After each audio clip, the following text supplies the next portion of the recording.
Hello বন্ধুরা, আসসালামু আলাইকুম। কেমন আছেন সবাই? আশা করি ভালো আছেন। নবম নতুন পে স্কেল অবসরপ্রাপ্তদের জন্য একটা বড় সুখবর দিলেন মাননীয় প্রধানমন্ত্রী। এই পে স্কেল দেওয়ার জন্য সরকার প্রধানকে ধন্যবাদ জ্ঞাপন করছি।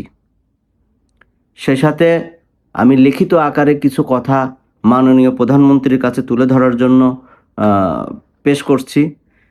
এই কথাগুলো যদি আপনাদের কাছে ভালো লাগে তাহলে বেশি বেশি করে শেয়ার করবেন এবং সাবস্ক্রাইব করবেন।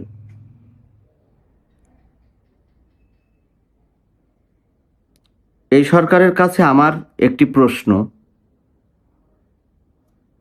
আধা সরকারি বা বেসরকারি অনেক আর্থিক প্রতিষ্ঠান আছে, তারা পেনশন পায় না, তাদেরকে এককালীন প্রদান করা হয়।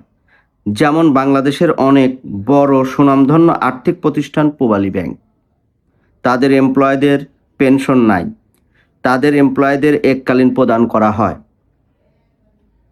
কিন্তু এই টাকা দিয়ে ব্যবসা করতে গিয়ে তারা ক্ষতিগ্রস্ত হয়, তখন তাদের সংসার চালাতে পারে না, চিকিৎসা করতে পারে না, তখন তারা অনাহারে অর্ধহারে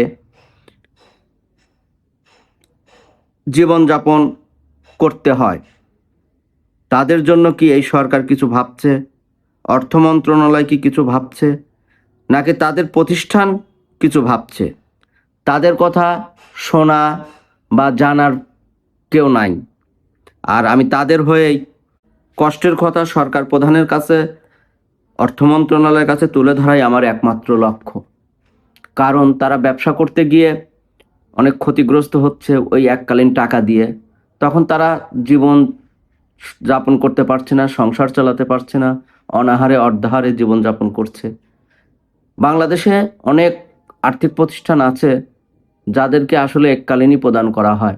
তাই বাংলাদেশ সরকারের কাছে আমি রিকোয়েস্ট করব, এই সমস্ত আধা সরকারি বা বেসরকারি অনেক প্রতিষ্ঠান আছে, তাদেরকে পেনশন দেওয়া হয় না। সুতরাং আপনি যদি তাদের চিন্তা করেন তাহলে অবশ্যই বাংলাদেশের হাজার হাজার মানুষ আপনার প্রতি কৃতজ্ঞ থাকবে এবং এই সরকারের কাছে কৃতজ্ঞ থাকবে। আর যদি আমার এই ভিডিওটা আপনাদের কাছে ভালো লাগে অবশ্যই বেশি বেশি করে শেয়ার করবেন এবং সাবস্ক্রাইব করবেন। ধন্যবাদ।